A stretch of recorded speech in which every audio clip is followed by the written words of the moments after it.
বিয়ের রাতে আমার স্বামী বলতে শুরু করল, তোমার জামা খুলে আমাকে দাও। আমি আমার স্বামীকে জামাটা দিলাম, আর আমার স্বামী নিজেই সেই কাপড়গুলো পরে মেকআপ করে জিজ্ঞেস করলেন, কেমন লাগছে? আমি খুব রেগে গেলাম আর ঘুমিয়ে গেলাম।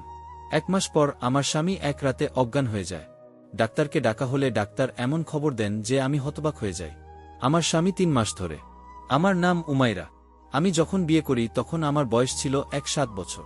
সত্যি বলতে আমার বিয়ে করার খুব ইচ্ছে ছিল। কিছু মেয়ে আছে যারা বলে বড় হয়ে আমাদের এই হতে হবে, আমাদের কোনো কাজ করতে হবে। কিছু কাজ, হ্যাঁ, কিন্তু আমি শুধু এটাই বলেছি যে আমি বিয়ে করতে চাই আর নিজের সংসার করতে চাই। আমার মনে হতো আমার একটা স্বামী হোক, অফিস থেকে বাড়ি এলে আমার জন্য একটা ফুল কিনে আনুক, আমাদের সন্তান হবে, আমি বাড়ি বসে খাবার রান্না করলে বাচ্চারা বলবে বাবা এসেছে। এমন ছোটখাটো বিষয়েই আমি খুশি হতাম। আর ছোটবেলা থেকেই বিয়ের আমার খুব শখ ছিল। বিয়ের আগে আমি অদ্ভুত রকমের খিচুনিতে ভোগতাম, আর সাধু সন্ন্যাসীরাও বলতেন বিয়েই এর নিরাময়। আগে যখন আমার খিচুনি হতো তখন লোকে বলতো আমি কোনো ভূত এর দ্বারাক্রান্ত। কিন্তু আমার বাবা এসব জানত, কারণ সে একজন ডাক্তার। তাই সে জানত যে আমার কি সমস্যা, তাই সে দ্রুত সম্পর্ক খুঁজে আমার বিয়ে দিয়ে দিল। আমি খুব খুশি হয়েছিলাম, বউ হয়েও হাসছিলাম। এমনকি আমার মা পর্যন্ত আমাকে মুখ বন্ধ করে বসতে বলেছিল। বিয়ের পর সুখে আমি আমার ঘরে চলে এলাম। আমি সুন্দর করে বসেছিলাম, যেমন কোনে সিনেমায় বা নাটকে বসে থাকে তেমন করে বিছানায় নিজের লেহেঙ্গা বিছিয়ে বসেছিলাম। ঘোমটাও মাথায় দিয়ে রেখেছিলাম। লেহেঙ্গাটাও খুব ভালোবেসে এবং খুব যত্ন করে বানিয়েছিলাম। আমি লাল রঙের লেহেঙ্গা পরতে চাইনি, তাই আমি গোলাপি রঙের লেহেঙ্গা পরেছিলাম। আমাকে খুব সুন্দর লাগছিল। আজ আমি নিজেকে নিয়ে গর্বিত। আমি আমার স্বামীর ছাপও দেখেছিলাম এবং তাকে লুকিয়ে লুকিয়ে দেখেও নিয়েছিলাম। আমার স্বামী ভীষণ সুদর্শন এবং আমারই বয়সী ছিল, এবং আমি ভেবেছিলাম যে আমার জীবন খুব ভালো হবে।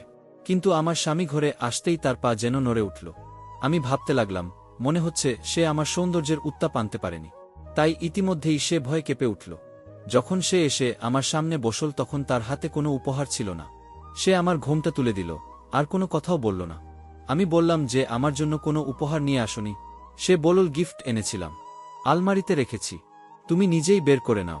কিন্তু যেতে দাও। আমার স্বামী তার কথা অসম্পূর্ণ রেখেছিল। আমি জানি না সে কি বলতে চেয়েছিল। নিজের বরকে জিজ্ঞেস করলাম, আমায় কেমন লাগছে? সে বলল, ঠিকঠাক লাগছে। কথাটা শুনে আমি অবাক হয়ে গেলাম। প্রথম দিনে একজন স্বামী তার কনেকে এই কথা আবার বলে যে তুমি দেখতে ঠিকঠাক লাগছে। সে কি চাইছিল যে আমি প্রথম দিনেই তাকে আমার স্ত্রীর আবভাব দেখিয়ে ঘর থেকে বের করে দিই? আমার মেজাজটা একটু বিগড়ে গিয়েছিল, আর আমার স্বামীও এটা জানত।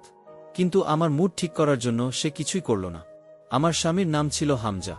এমনকি আমি তাকে এতটাও বলেছিলাম যে আমি তোমার স্ত্রী, তুমি আমার সাথে প্রথমবার দেখা করলে অন্তত আমার একটু প্রশংসা তো করো।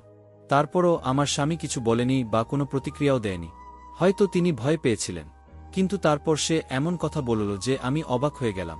সে বলল, যাও তোমার জামাকাপড় চেঞ্জ করো, আর আমাকে এই জামাগুলো দাও। তোমার জামাকাপড় চেঞ্জ করে এসো, এটা তো বুঝলাম, কিন্তু তোমার জামাটা দাও, এই ব্যাপারটা বুঝলাম না। যাই হোক, আমি কাপড় পাল্টাতে গেলাম আর বাথরুমে গিয়ে যা দেখলাম তাতে অবাক হয়ে গেলাম। বাথরুমের ভিতরে যেখানে সাবান, শ্যাম্পু ইত্যাদি রাখা ছিল, সেখানে অনেক মেকআপ আইটেম পড়েছিল, আর সেগুলো একেবারে নতুন এবং খুব দামি। স্পষ্টতই এগুলো শুধুমাত্র আমার জন্য। আমি খুব খুশি হয়েছিলাম যে আমার স্বামী নিশ্চয়ই আমায় সারপ্রাইজ দেওয়ার জন্যই এগুলো রেখেছে। আমি এই জিনিসগুলিকে একটু লাগিয়ে দেখলাম, এগুলো সত্যিই দারুণ জিনিস ছিল। আমি খুব খুশি হয়েছিলাম যে এই সমস্ত জিনিসগুলো আমার ছিল, এবং আমি অবশ্যই আগামীকাল এগুলো ব্যবহার করব। এবং যখন আমি বাথরুম থেকে বেরিয়ে এলাম সে বলল, এই লেহেঙ্গাটি আমাকে দাও। আমি ইতিমধ্যে লেহেঙ্গা এবং অন্যান্য জিনিসপত্র প্যাক করে আমার হাতে ধরেছিলাম। আমি এটা আমার স্বামীর দিকে এগিয়ে দিলাম। আমি ভেবেছিলাম যে আমার স্বামী এই জিনিসগুলি যত্ন করে আলমারিতে রাখবে। তিনি আমাকে সাহায্য করার চেষ্টা করছেন, কিন্তু তিনি এই জিনিসগুলি নিয়ে বাথরুমে চলে গেলেন, আর আমি হা করে দেখতেই থেকে গেলাম। আমার স্বামী আমার জিনিসপত্র নিয়ে বাথরুমে গেল কেন? আধ ঘন্টা পার হয়ে গেল, কিন্তু আমার স্বামী বাইরে আসছিল না। আমি মনোযোগ দিয়ে শুনলাম, বিশেষ কোনো শব্দ শুনতেও পেলাম না, আর না জলের কল খোলার আওয়াজ পেলাম বা অন্য কোনো আওয়াজও না। এর মানে হলো তিনি স্নান করছেন না। আমি ভাবলাম সে স্নান করতে গেছে, কিন্তু আমার জিনিস বাথরুমে নিয়ে গিয়ে কি লাভ? মাঝে মাঝে এমন পরিস্থিতি মানুষের সামনে আসে যার সম্পর্কে তার বিন্দুমাত্র ধারণা থাকে না, আর সে জানে না যে এটা কেন হয় বা তাদের কি করা উচিত। এমনকি সে কিছু ভাবার যোগ্য থাকতে পারে না। আমারও একই অবস্থা, কারণ এটাকে ভেবেছিল যে বর তোমাকে বলবে তোমার জামাকাপড় বদলাতে, তারপর সে তোমার জামাকাপড় নিয়ে বাথরুমে যাবে। এই ব্যাপারটার কি মানে ছিল? 2 ঘন্টা পর আমার স্বামী বাথরুম থেকে বেরিয়ে এলো। তাকে দেখে শুধু পায়ের নিচ থেকে মাটি সরে গেল না, মাথা থেকে আকাশও উড়ে গেল বলে মনে হচ্ছিল যেন ঘরের দেয়ালও উধাও হয়ে গেল। আমার সামনে শুধু আমিই ছিলাম। আমার স্বামী আমার বিয়ের লেহেঙ্গা পরে বাইরে দাঁড়িয়েছিল এবং আমার মতোই পোশাক পরেছিল, এমনকি তার চুল একটি বেন দিয়ে বাঁধা ছিল। পৃথিবীতে এমন কোনো মানুষ থাকতে পারে যে অনেক মজা করতে পারে, আর সেই ব্যক্তির বিষয়ে এটা রটতে পারে যে সে অনেক বেশি ইয়ার্কিবাজ, কিন্তু সেও বিয়ের রাতে তার কনের সাথে এইভাবে ঠাট্টা করবে না। এর মানে হলো এটা মোটেও রসিকতা ছিল না। আমি কিছুই বুঝতে পারছিলাম না। আমার গলা দিয়ে একটা শব্দ বের হচ্ছিল না। যখন আমার স্বামী তার কানের কাছে হাত রেখে তার নকল চুলগুলো পিছনে ঠেলে দিয়ে বলল, আমায় কেমন লাগছে বলো? এই রং তোমাকে তো একদম মানাচ্ছিল না। এত সুন্দর জামাকাপড় কিভাবে পরতে হয় তুমি তো সেটাও জানো না। তুমি ওড়না কিভাবে পরেছিলে? এটাকে এভাবে পরা উচিত। তুমি যখন পরছিলে তখন মনে হতো এটা কম টাকার পোশাক, কিন্তু এখন দেখো আমি পরছি, মনে হচ্ছে যেন এতে প্রাণ চলে এসেছে। দেখো এটাকে এভাবে ধরতে হয়। আমার স্বামী যেন কথা বলছিল না, সে তো আমার কানে যেন গলে যাওয়া সীসা ঢালছিল। আমি বললাম, কি হয়েছে তোমার? কি সব করছো তুমি? তুমি আমার জামা পরেছ কেন? তার উপর এই রকম মেকআপ কেন পরেছ? কেউ দেখলে কি হবে? সে বলল, আমার এসব খুব পছন্দ। তোমাকে যখন এই লেহেঙ্গা দেখলাম তখন আমার ইচ্ছা ছিল যে আমি এটা পরব, আর বাথরুমে পড়ে থাকা জিনিসগুলো আমার, তুমি ওগুলো ধরবে না। আমি দেখলাম তুমি আমার জিনিসপত্র এদিক ওদিক করেছ। আজকের জন্য তোমায় ক্ষমা করে দিলাম। যদি তুমি আমার জিনিসপত্রে দ্বিতীয়বার হাত দিয়েছ তাহলে আমার থেকে খারাপ আর কেউ হবে না। আমার এত রাগ হচ্ছিল, আমার মনে হচ্ছিল যেন আমি বমি করে ফেলব। আমি তাড়াতাড়ি কম্বল তুলে নিলাম আর মাথা পর্যন্ত কম্বল দিয়ে ঢেকে শুয়ে পড়লাম। আমার বর পরে আমাকে আবার জিজ্ঞাসা করছিল যে আমাকে কেমন লাগছে, একটু আমাকে ভালো করে দেখো, আমার ছবি তুলে দাও। এই লম্বা পোশাকের সাথে নিজের ছবি আমি নিজে কি করে নেব? সেলফি তো আমি ভালোই তুলতে পারি। আমি নিজের কান চাপা দিলাম। আমার চোখ দিয়ে জল পড়তে শুরু করে। আমার সাথে এটা কি হয়ে গেল? আমি এমন একটা মেয়ে ছিলাম যার বিয়ের ভীষণ শখ ছিল, আর আমি একটা লোককে বিয়ে করতে চেয়েছিলাম যে লোকের মতোই আমার খেয়াল রাখবে, যাকে দেখে আমি যেন বুঝতে পারি যে সে আমার বর, আর সে একজন মজবুত মানুষ। কিন্তু আমার সামনে কে দাঁড়িয়ে আছে? সকাল হলো যখন আমার বর সোফায় শান্তি করে শুয়েছিল। তার শোবার ধরনটাও মেয়েদের মতোই ছিল। তার চোখ যখন খুলল আমি বললাম, রাতের বেলা কি তামাশা করছিলে তুমি? আর যদি কখনো এরকম ধরনের অদ্ভুত আচরণ করেছ? তখন সে বলতে লাগল, আমার মায়ের মতো করে কথা বলো না তো। এর মানে আমার শাশুড়িও এই সমস্ত ব্যাপার জানত। সে আমাকে ঠকিয়েছে, আর আমার পরিবার আমার বরের বিষয়ে কিছুই জানত না। যাই হোক, আমার বর বলল, যা তুমি এই কথাটা কাটকে বলেছ, তাহলে আমি তোমাকে প্রাণে মেরে দেব। তুমি ভাবতেও পারবে না, তুমি বুঝতেও পারবে না। তোমার খাবারে বিষ মিশিয়ে তোমাকে একদম উপরে পৌঁছে দেব। আমি তো পুরোপুরি অবাক হয়ে গেলাম।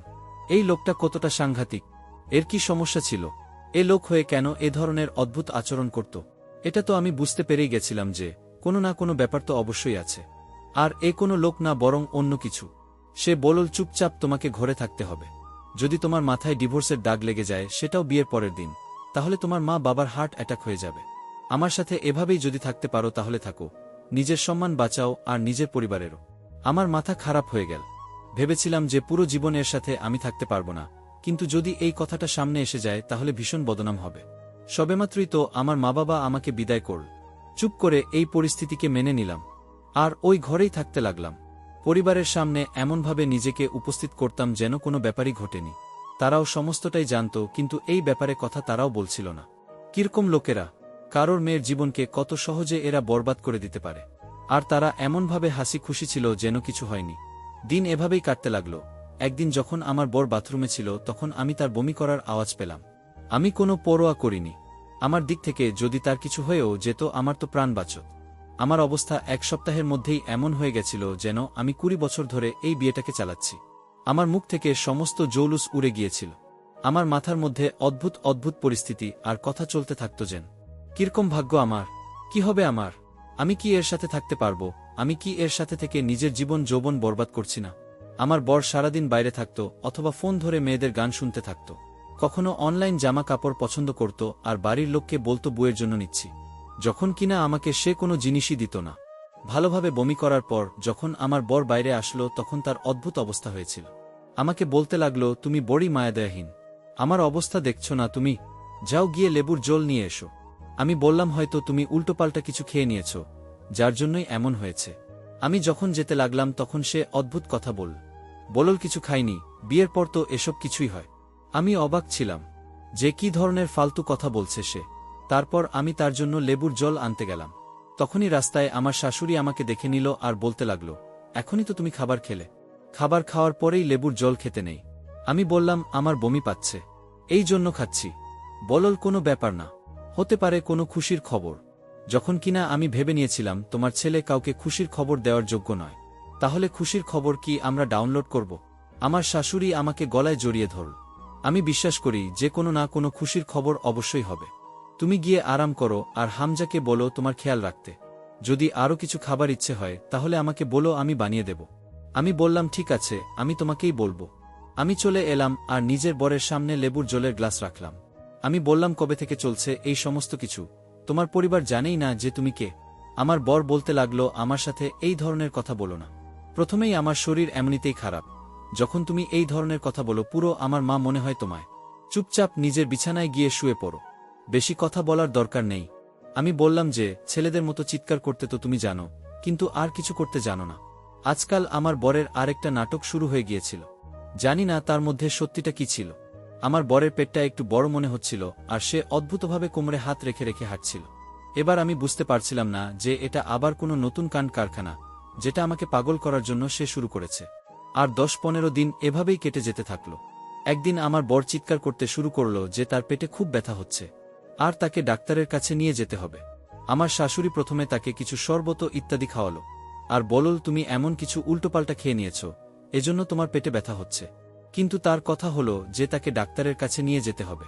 আমার সাথে আমার শাশুড়িও ছিল আর আমরা দুজনে মিলে তাকে ডাক্তারের কাছে নিয়ে গেলাম।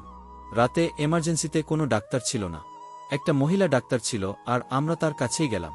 আমার বর নিজের পেটের উপর হাত রেখেছিল আর অদ্ভুতভাবে চিৎকার করছিল। এবার তো আমার শাশুড়ি আমার সামনে লজ্জা পেতে লাগল আর বারবার হামজার কাঁধে হালকা হালকা থাপ্পড় মেরে বলতে লাগল, কি হয়েছে তোমার, এতই বা ব্যথা কেন? পুরুষ হও পুরুষ। এই কথাটা শুনে আমি ভেতরে ভেতরে হাসতে লাগলাম। ডাক্তার যেই আমার বরকে দেখল তখন সে একটা অদ্ভুত কথা বলে দিল আর আমরা অবাক হয়ে গেলাম। ডাক্তার বলল, ইনি তো এমনভাবে হাঁটছেন যেন এনার 3য় মাস চলছে আর পেটটাও এভাবেই বেরিয়ে আছে। আমার শাশুড়ি কান চাপা দিল আর ডাক্তারকে বলল, আপনি কি ধরনের কথা বলছেন? ডাক্তার হয়ে আপনি এই ধরনের কথা কি করে বলতে পারেন? ডাক্তার বললেন, যা আমি দেখছি আর যেটা আমার মনে হলো সেটাই বললাম। এমনিতেও আজকাল অসম্ভব বলে কিবা আছে। আচ্ছা, আমি চেক করছি, আপনারা চিন্তা করবেন না। কিন্তু আমার বরের পেট সত্যিই এরকম ভাবেই বেরিয়েছিল। কিন্তু যখন ডাক্তার চেক করার জন্য ডাকলো তখন সে বলতে লাগলো, আমি আল্ট্রাসাউন্ড করাতে চাই। যখন ডাক্তার আল্ট্রাসাউন্ড করার জন্য মেশিন চালালেন তখন ডাক্তার নিজের চোখেই হাত চাপা দিয়ে দিলেন, কেননা আমার বর নিজের পেটের জায়গায় নকল পেট লাগিয়েছিল, যেটা বোধহয় সে অনলাইন কিনে এনেছিল। এটা দেখে আমরা অবাক হয়ে গেলাম আর চিন্তায় পড়ে গেলাম। আমার শাশুড়ি আবার নিজের কানে চাপা দিলেন আর আমার বরকে মারতে শুরু করে দিলেন, আবার তুই এই ধরনের অসভ্যতা শুরু করেছিস বেহায়া। কিন্তু যেই পেটটা বের করতে লাগল তখনই আমার বর চিৎকার করা শুরু করে দিল আর বলতে লাগলো যে এটা কি করে দিলে তোমরা, কেন এরকম করলে, আমার বাচ্চা মরে যাবে যে। আর এমন ধরনের কথা বলছিল সে যেন সে কোনো গর্ভবতী মহিলা আর তাকে যেন বাচ্চা নষ্ট করার ওষুধ দেওয়া হয়েছে। আর ও তো পুরোপুরি পাগল হয়ে গেছে। আমি তো ভয় পেয়ে গেলাম। আমার এমন মনে হচ্ছিল যেন আমার আশেপাশের পুরো দুনিয়ায় ঘুরতে লেগেছে। আমি এরকম অদ্ভুত ঘটনার কথা কখনো ভাবতেও পারিনি আর না কখনো চোখে দেখেছি। সেখানে এত বড় তামাশা হয়ে গিয়েছিল যে দুটো লোককে এসে আমার বরকে সামলাতে হলো আর ডাক্তার তাকে এসে ঘুমের ওষুধ দিয়ে দিল। এই সমস্ত দেখে আমার রক্তচাপ হাই হয়ে গেছিল। আমার শাশুড়িও আমার সামনে লজ্জায় পড়ে গেলেন। বরকে হাসপাতালে ছেড়ে আমরা শাশুড়ি বৌমা ঘরে চলে আসলাম। আমি সবার সামনে এই কথাটা বললাম। আমি বললাম, আপনার ছেলের অনেক বড় একটা রোগ আছে, এটা ছোটখাটো কোনো ব্যাপার নয়। সে নিজেকে একজন মহিলা ভাবে, যার এটা মনে হয় যে তার বিয়ে হয়ে গেছে এবং অন্যান্য আর 5টা মহিলার মতো তার বাচ্চাও হবে। আমার মা বাবাও সেখানে চলে এসেছিল। আমার শাশুড়ি বলল, আমার ছেলের ছোট থেকেই এই রোগটা আছে আর আমরা এটা বলাবলি করি যে এর উপর কোনো ভূত প্রেতের ছায়া পড়েছে, কিন্তু আমরা এই কথাটা কাউকে বলিনি। তোমাকে মিথ্যে বলেছি আমরা। তোমাদের কাছে আমি ক্ষমা চাইছি, আমাদের ক্ষমা করে দাও। এবার আমার বাবা ওদেরকে অনেক কথা শোনাল আর বলল, এবার এটা হতে পারে না যে আমার মেয়ে ওই মানুষটার সাথে এই ঘরে থাকবে। সে আপনার ছেলে নয়, বরং সে আপনার মেয়ে। ওর অপারেশন করান যাতে সেও কোনো একটা দিকে শান্তি পায়। আমার শাশুড়ি বলতে লাগলো যে নাই, সমস্ত ঠিক হয়ে যাবে, মাত্র তো এখন বিয়ের 1 মাসও হয়নি। আপনার মেয়ের তালাক করাবেন না দয়া করে, তাহলে তো ওর কপালে ডিভোর্সের দাগ লেগে যাবে। আমি একে ঠিক করে নেব, আমি ওর চিকিৎসা করাবো। কিন্তু আমি আমার মা বাবাকে সব কিছু বলে দিয়েছিলাম যে বিয়ের প্রথম রাতে সে কি কাণ্ড করেছ। সবার সামনে আমি এই কথাটা বলেছিলাম। এই লোকটা শুধুমাত্র কোনো রোগের শিকার নয়, বরং তার এই রোগটা অনেকটা বেড়েও গিয়েছে। আর সে এই কথাটা বুঝতেই চাইছে না যে সে একটা পুরুষ। সে বলে যে আমার শরীরটা পুরুষের, কিন্তু আমার ভেতর একটা মহিলার আত্মা রয়েছে। আমি কি করব? আমি তো এরকমই। পৃথিবীর কোনো মা বাবা চাইবে না 1 মাস পরেই তার মেয়ের ডিভোর্স হয়ে যাক, কিন্তু এখানে তো কোনো উপায় ছিল না। যদি আমি ধৈর্য ধরতাম তাও কিছু ঠিক হতো না। আমি নিজেই চিন্তায় ছিলাম নিজের জীবনটাকে নিয়ে। দুনিয়ার লোক তো আমাকে কথা শোনাবেই। পুরুষ তো ভুলের উপর ভুল করবে, তাও দুনিয়া এটাই বলবে যে ভুল বোধহয় মহিলারই। আমার তো আমার শাশুড়িকে দেখে অবাক লাগছিল যে সে সবকিছু জানত, তারপরেও সে এই সমস্ত কিছু বলল। এরপরেও তারা তালাক দিতে রাজি ছিল না। এরপর আমরা তাদের উপর ডিভোর্সের কেস করলামে আমার বরের সাথে কোনো মহিলাই থাকতে পারবে না। আর আমি ন্যায়ের লড়াইয়ে জিতে গেলাম আর নিজের বাড়ি চলে আসলাম। আমার মা বাবাও আমার কাছে ক্ষমা চাইল, কেননা তাড়াহুড়ো করে তারা সবকিছু করেছিল। কিন্তু এরপরে না জানি কি হলো, যখন আমার জীবনে এই সমস্ত কিছু হল, আমার অসুখ একদম ঠিক হয়ে গেল। জানি না এটা কিভাবে সম্ভব হল, কিন্তু এখন আমি একদম ঠিক ছিলাম। আর আমি কয়েক বছর পর্যন্ত বিয়ের নামও নিইনি। আমি আবার নিজের পড়াশোনা চালু করে দিলাম।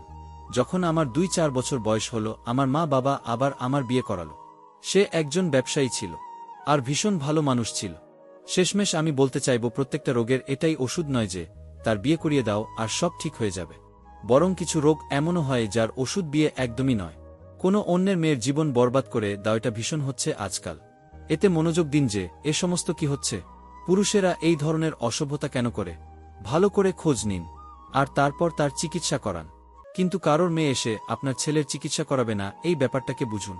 কারোর মেয়ের জীবন বরবাদ করবেন না। ধন্যবাদ বন্ধুরা।